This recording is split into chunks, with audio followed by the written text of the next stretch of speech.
Magandang araw ho sa inyong lahat mga kapatid. Ako po si JDB, ang inyong abang lingkod. Pag-usapan natin ngayon, ito pong final o final na desisyon ng ating Pangulo na hindi tayo magpaparamdam ng ating rotation. Okay? Rotation and resupply or RORE. Sa buong mundo, hanip yung diskarte kasi nitong kakabuo lang niya na National Maritime Council. Ngayon, etong National Maritime Council, aba, masyado po nilang dinowngrade yung karahasan na ginawa nitong mga tawag dito, nitong mga piratang Chino sa ating resupply team noong June 17 at hindi po natin 'yan dapat na makalimutan. Nagawa nila sa atin 'yan na ipinagsisigawan dati na ang China ang kapitbahay natin, ang China ang ating kaibigan. China ang pinakamalaking trading partner natin, 'di ba? So ibig sabihin malaki rin ang pakinabang ng China sa atin. Anak ng putya, tapunan tayo ng basurang produkto nila eh. Sino nagdadala rito? Mga mamamayan nila. 'Di ba, ilan lang naman ang mga Pilipino na negosyante na nag-aangkat ng mga produkto mula sa kanila. Mostly, puro mga kalahi nila, 'di ba? Gano'n tayo kabaliw, eh, sa imported, eh. Basta, makamura kahit na magmura ka na lang sa galit, eh, okey lang. Ngayon ganito, ah, hindi ba't nagkaroon ng speech ang ating presidente, 'no? Nasaan na 'yun? I-play muna natin kasi nakakatuwa yung kanyang, speech dun, eh. Na nung hinarap niyo po yung Western Command, 'di ba? Okay, hold on one sec, let me show you. Ah,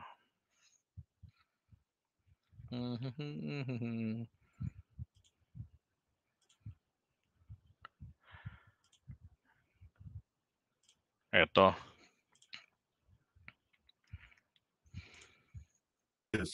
You have stood up and upheld the fundamental principles that binds all of us Filipinos, a mutual respect for life, for dignity, and for community. Alam niyo napansin ko rito sa speech na 'to ni PBBM, ha, medyo mabigat yung parang masabi mo na mayroon siyang dinaramdam na bigat. Eh, alam niyo naman kasi yung paninindigan ng pangulo, eh, 'di ba? Kaya nga naulo lalo sa galit sa kanya si Digong dahil hindi niya sinunod ang, kasunduan yun na sinang-ayunan ni Duterte na diyan sa China na yung status quo and then yung gentleman's agreement na kusa na lang na, um, yung pagsang-ayon, ha, ang pinakasumatotal po noon, eh, sumasang-ayon ka ba na pabayaan mo na lamang na kusang, bulukin ng kalawang at gibain ng kalawang at hangin ang, BRP Sierra Madre? Opo. Eh, kay PBBM, no way highway, 'di ba? So, madiin yung, salita ni PBBM rito. Tama, Mishi, 'di ba? Madiin ang salita niya diyan. Eh, siguro nakarating na rin sa pangulo yung rekomendasyon nitong, tawag ko nga sa mga 'to, eh, sa NMC, National Meat Council, eh. Meeting-meeting lang pero walang kuwenta. Eh, di dapat sana nagkatay na lang sila ng baboy, 'di ba? Nonsense yung hindi hindi pang makabayan, eh. Pangduwag yung panukala nitong National Maritime Council. Sige, tuloy muna natin 'to. Kailanman ay hindi tayo magpapasupil at magpapaapi kahit na kanino man. Today, Yes! as your commander-in-chief, I have never been prouder of the brave women, men, and not just the Western Command, but the entire armed forces as I am today. 'Di ba?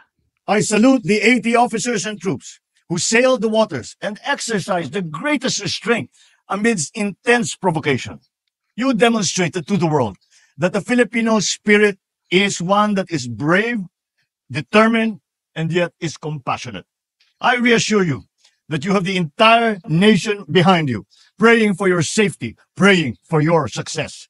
The Filipino people is grateful for your dedicated service and to the families that support you.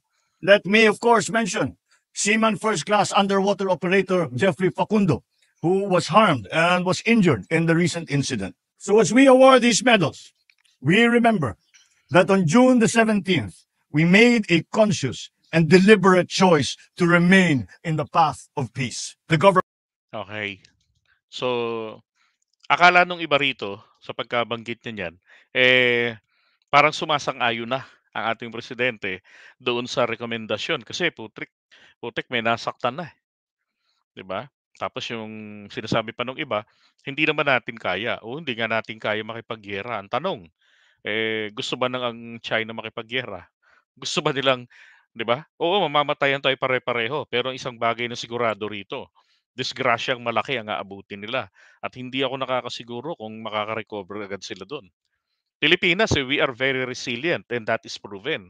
Pero ang China, hindi, 'di ba? Hirap ng ano nila and they have tendency na mag-suicide. Yung mga singkit 'yan ng ugali, eh. Pagka nabibigo, imbis na maging resilient, hindi, nagsu-suicide sila. Hmm. 'Di ba? Ayaw rin naman ng China na Diyos ko naman, biruin mo kakampi ng Pilipinas, ano, act of God. O 'di ba, pagkatapos ng insidenteng 'yan, karma ang inabot, baha na malala. Kawawa nga naman yung mga inosente na nadadamay, pero gano'n talaga. Sabi nga, deserve mo kung ano yung nangyayari sa'yo kasi 'yan ay bunga ng desisyon, bunga ng ginagawa at paniniwala ng inyong mga leader. 'Di ba? At kawawa naman yung mga Tsino do'n dahil ano, wala silang choice, hindi na sila makapag-eleksyon ng maayos, 'di ba? Lagi nang nangingibabaw yung gusto ng mga komunista. Hmm. will continue to provide all your needs and look after your welfare and your family's welfare. Kayo ang halimbawa ng isang bagong Pilipinas. Kayo ay isa sa aming inspirasyon para lalo pang pagbutihin ang aming sinumpang tungkulin. Nice. Ba, tapos rito makikita nyo dito ako tuwan-tuwa nung binigyan niya ng medal ulit yan, yung sundalo na ng daliri. Pero nung nasa ospital, gano'n din ginawa niya rin, di ba? Kala ko nga nakadalawang medal lang, 3 pala. Ayan, no?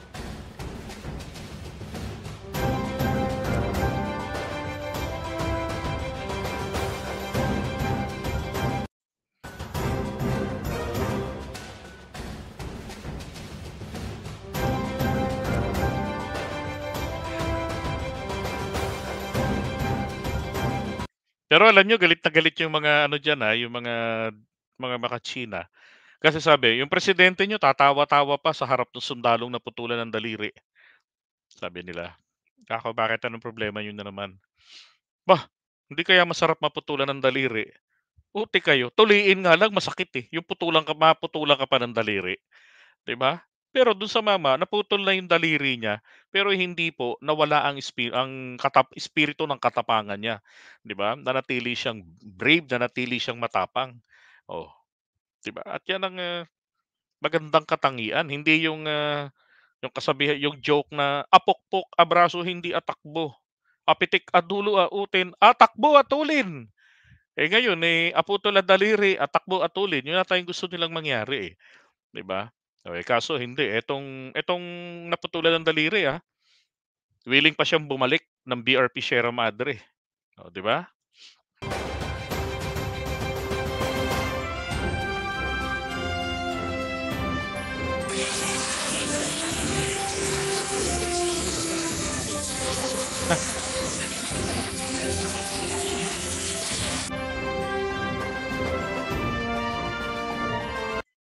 Ito lang ayoko dun si Bronner, dapat konyatan ng pangulo 'yan, Oh, eto pakinggan niyo, sige po. A responsible state, pero hindi tayo magpatitinag. Ang Tama. diplomasya ay part of our responsibilities as a responsible country. Hindi Correct. sa akin ang galing yan, sa mga dalubhasa ng galing yan. No? Kaya ito, napakalakas ng kautusan ng ating Pangulo sa ating sandatahang lakas upang mapatupad ang ating sovereignty. Sa kabila nun, wala na akong masasabi. Hindi ko na Since plenary Ano? hindi naman po kaduwagan ng Pangulo yung mga statement po na ganoon. At talagang Teka, yung mga nagsasabi, kaduwagan sa Pangulo, gusto naman nila sa kabila nito bumigay sa China. Tama, 'di ba? Gusto nila Gusto nila na makipag-ano na lang tayo, tawag dito, wala namang masama, wala namang mawawala. That's the, argument that I received as well, mga nakaka-chat ko. Wala namang masama kung magpapaalam tayo sa China, and after all, 'di ba, wala ng sundalong masasaktan, wala ng, yung possibility na magkagiyera. Well, unang-una kako, eh, kung gusto mo ng kapayapaan, kailangan natin itong pinaghihirapan, kailangan natin itong ipinaglalaban. Dahil hindi puwedeng 'pag nakanti lang tayo, atras na agad tayo. Para tayong duwag na pinitik yung betlog, takbuhan na agad, 'di ba? Uwi na atulin. Hindi dapat tayo gano'n. Oh, hindi ba kako kayo dapat na matuwa ang presidente natin? Eh, from the very beginning ng kanyang paninindigan, peace, pero hindi natin, yung kapayapaan na pinaiiral natin. Pero hindi natin pababayaan na manatili tayong nananahimik na lamang habang tayo ay inuurat-urat ng mga singkit na 'yan sa West Philippine Sea, sapagkat meron tayong matibay na pundasyon. Hindi ho porke tayo, ganito na lang 'yan, parang isang ama ng pamilya. Hindi porke yung kapitbahay mo na lasenggo mas maangas sa'yo at para wala ng ingay, wala ng gulo, 'di ba? Sa tuwing gusto ka niyang batok-batukan, sigawan ka ng lumabas ka diyan, lalabas ka naman at para batukan ka. At 'pag nakita mo yung anak mong binatukan, sasabihin mo na lang, "Yan mo na anak, matapang talaga yung mga 'yan, eh." 'Di ba? Mali ho yung gano'n. Hmm, mali yung gano'n. Kailangan, 'pag sinabi mong naninindigan ka ng para sa iyong bayan, para sa iyong pamilya, kailangan, 'di ba, hindi lang 'yan sa salita, you have to put it into action. Isang malaking kahihiyan kung ipagpapatuloy o susundan ni PBBM ang ginawa ng nakaraang administrasyon na siyang nagpalaki ng ulo ng mga Tsino.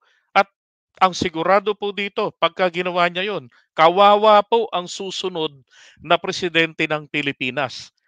Malay nyo, sumunod na maging presidente hindi man sa 2028, dumating ang panahon, 'di ba? Isa sa mga anak ni PBBM maging presidente. Oh, baka yung susunod 2034, plus 6 years, 'di ba, 2040, isa sa mga anak niya maging presidente. Tapos ganyan ang gawin, singilin ng China na, "Oh, ang tatay ninyo, kagaya ni Duterte, sunod-sunuran sa amin sa takot. Ang tatay niyo nagtapang-tapangan, tapos, naputulan lang ng daliri yung isang sundalo. Nagpapaalam na sa amin, sumusunod na, kinikilala na ang aming kapangyarihan diyan sa buong South China Sea, sa loob ng 10 dash line. Oh, tapos ikaw, dapat kang sumunod. Hindi ka dapat maging matigas ang ulo, 'di ba? Papaano 'yun? Ang hirap na naman, kawawa yung susunod. Alam niyo 'yun ang problema natin, kaya tayo nagkakaleche-leche kada bagong administrasyon. Kaya sabi ko, lagi na lang natin naririnig nation building, 'di ba, nation building. Bakit? Kasi nga po, wala tayong iisang paninindigan. Merong paninindigang maganda yung isa, tapos mag-e-elect tayo dahil popular, 'di ba? Dahil naloko tayo, babaguhin yung policy. Tingnan niyo sinabi ni Duterte nung nakaraan, sa interview niya sa mga incheck. "I'm sorry, I am no longer your president." 'Di ba? Sorry daw sa bayan niya. Pero sabi niya, if given chance, ibig sabihin kapagka tinulungan siya ng, tadhana ng China at napabagsak si PBBM sa pamamagitan ng isang, hunta, eh, siya yung uupo at hindi ang kanyang anak. Sabi niya, "I will reverse everything." 'Di ba? Oo. Gano'n ang nangyayari sa atin. So, kailangan natin maglagay tayo ng mga leader na makabayan. Tuloy muna natin 'to. So saan sila nanggagaling ngayon? Yan ang Sec, kasagutan. your statement was quite a 'Di ba, ang tigas ng ano, 'no? Oo.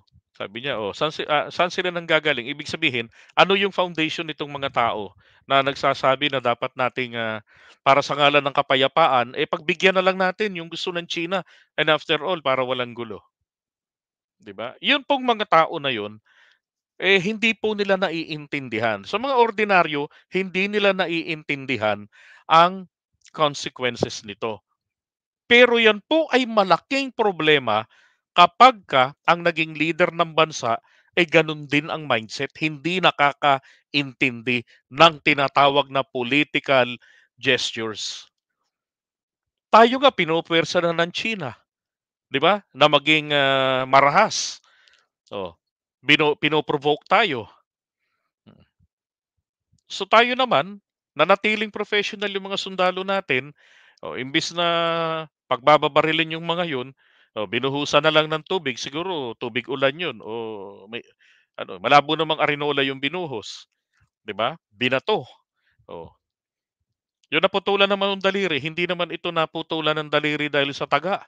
Ito nung nagbanggaan yung dalawang barko, doon po naipit pala yung kanyang daliri, 'di ba? Kasi pag magbabanggaan yan, may nilalagay silang goma eh. Departure from last Friday's statement by Secretary Bersamin. What changed, Sec? What Eto. changed? That was a preliminary assessment at Correct.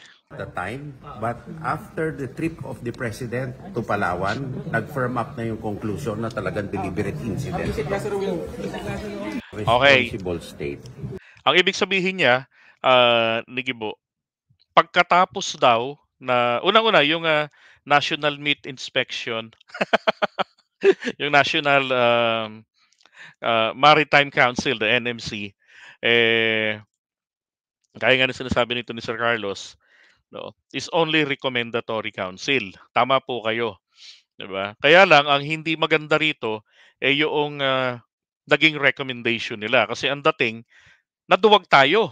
Wala hong ibang magandang ipang sugarcoat doon sa kanilang gustong mangyari na itong which I lambasted last time kasi imagine very very redundant nang sabihin nila na ang gagawin daw natin, we will schedule the regular lang yan, regular na scheduled pa. Tapos i-announce pa nila, 'di ba? Yung yung RORE. So ang demand ng China, magpaalam kayo sa amin, seek our approval for the rotation, for the RORE. Oh. At hindi kayo pwedeng magdala ng construction materials. Pagkain, 'di ba? Tubig, alak, babae, hindi, walang babae. Ganun lang. Oh, pwedeng dalhin ninyo, pero hindi pwede mga pang-reinforcement or construction materials. 'Di ba? So possibly nito, magi-inspeksyon ng mga 'yan. Papapasukin natin sila sa mga barko natin para ma-check nila dun pa lang sa may sa may tagpuan nila pagka sumang-ayon tayo. Pero yung sinasabi nitong council, yung NMC, pagsuko na rin yun eh. 'Di ba? You simply you just simply nodded, 'di ba? Hindi ka lang nagsabi ng, "Oh yeah, we will do that." Pero 'di ba? Wala na ba kayong option? Wala na ba kayong maisip na ibang paraan para makapag-RORE tayo? Marami pa tayong options eh, sabi ni Otso.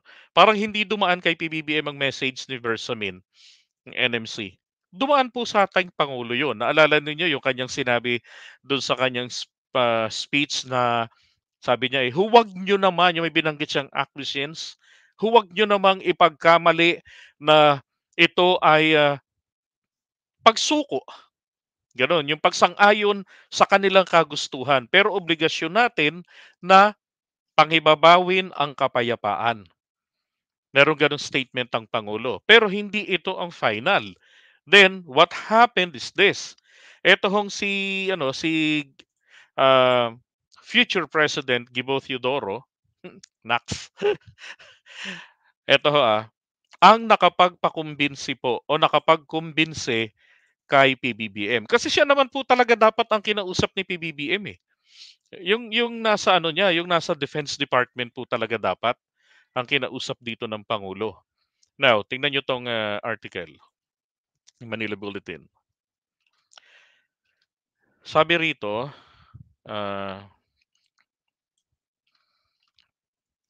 the Philippine government will no longer publicize any information about the RORE mission in the West Philippine Sea amid continued harassment they experience at sea. So si Anyo ang nag-disclose nito kanina. Now, following an approval from the President that was upon the recommendation of the NMC. Okay, now the President decided there will be no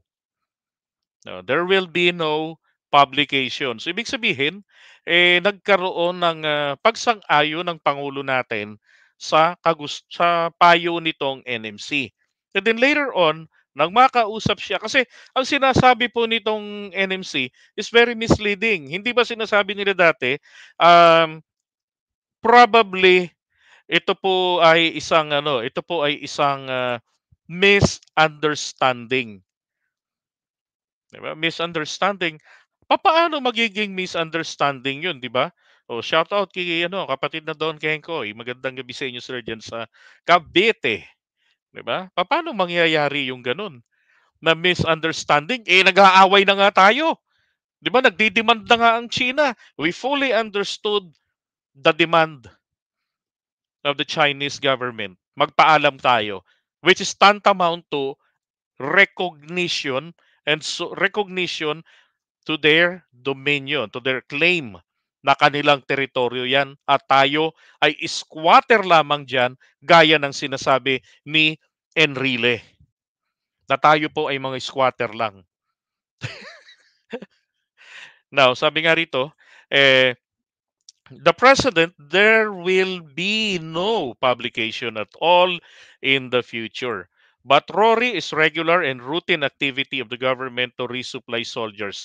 So, ibig sabihin, pagkatapos silang magpulong-pulong nito mga involved sa national security natin, ay napakita kasi nila sa Pangulo na hindi po ito aksidente o misunderstanding. Ito ay sinadya na provocation sa atin. And after all, nasa tabi na yan ng BRP Sierra Madre. Tapos lumusob sila. So anong ibig sabihin nun? Dati nire-respeto nila eh. Kapag kami mga mangingisdang Pilipino sa loob po ng Ayungin Shoal, and it has been reported, it has been recorded, umaabot ng 100 ang mga mangingisda doon sa loob ng Ayungin Shoal. May mga Vietnamese pa nga na nangingisda rin doon.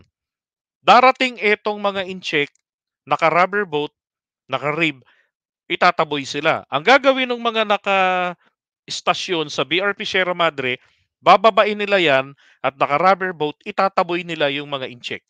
Umaalis naman itong mga incheck. So ganun ang ganun yung kalakaran. But etong last na ito, pagkatapos na maglabas ng bagong batas ang China na pwede nang arestuhin ng mga Chino na mga incheck na yan ang mga tinatawag nila nga trespassers. Yun, ganadong-ganado sila. That's 2 days after. June 15 yung nag-take effect, June 17 ang insidente. So ano ang ibig sabihin nun? Sinadya po yun talaga, hindi ito nagkataon lang. Nilusob nila eh. Di ba? Ito pa, and your pronouncement came as Defense Secretary Gilbert Theodoro said, Philippines does not need any consent from anybody to exercise its right in the West Philippine Sea. We reiterate that we seek neither permission or consent from anyone in performing our stern duties in the West Philippine Sea. In this regard, we will continue our rotation and resupply. Ano lang po yung naaprubahan ng Pangulo? Naka-specific na ang reschedule ng RORE. Pero ang inalis ng Pangulo ay yung pag-aanunsyo. Kasi hindi naman talaga ito po aksidente. Grabe nga yung ginawa ng national nitong NMC na to eh. Kasi pinalitaw nila na baka naman daw ito ay isang aksidente lamang. Kaya naman, para maiwasan ang aksidente, see how they downplay. Diba? Rekomendasyon nila, magparamdam ang Pilipinas. Mali. Diba? So, nung na-realize ngayon ng Pangulo, yan, kanyang desisyon, wala nang announcement. Tama. Diba?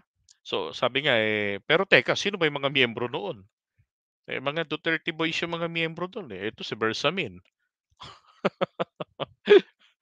Ito pa, meanwhile, the Philippine government backpedaled, di ba, its previous and stand that the recent clash between the uh, the Philippines and Chinese troops in the West Philippine Sea, which led to serious injuries, but was just misunderstanding. That's what I was saying. Now, uh, sabi rito, after our visit to troops, yung sinasabi kanina ni Gibo, in Palawan yesterday, where the president personally talked to the troops involved in the RORE, we have now come to the conclusion that it was not a misunderstanding or an accident. It was an aggressive illegal use of force. Totoo naman, kita naman natin, di ba? Overwhelm, cabbage technique, kinuyog, may dalang patali, may dalang sibat, may dalang panungkit, nagnakaw pa. Kaya pala may panungkit ang mga damuho. Tapos sinira pa yung ano, yung reed, 'di ba? Binutas pati yung tawag dito, yung dashboard, sinira din. Hmm. Eh kung tutuusin dalhan ka ng patalim sa harapan mo, pwede mo nang i-interpret ito na for survivability. Kailangan mo na silang barilin, pero hindi po ginawa ng mga sundalo 'yun. Hmm. Ito pa, as he mentioned in his speech yesterday, sabi niya, I quote, history itself can tell we have never in the Philippines yielded to any foreign power.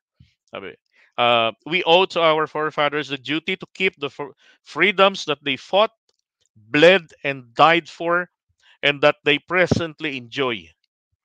Yan. Ito yung mga hindi natin narinig sa speech ng Pangulo eh. And Teodoro said that Marcos vowed that the government will continue defending our territory and the welfare of country's troops will be given utmost importance. Okay, perfect. That's wonderful. Di ba?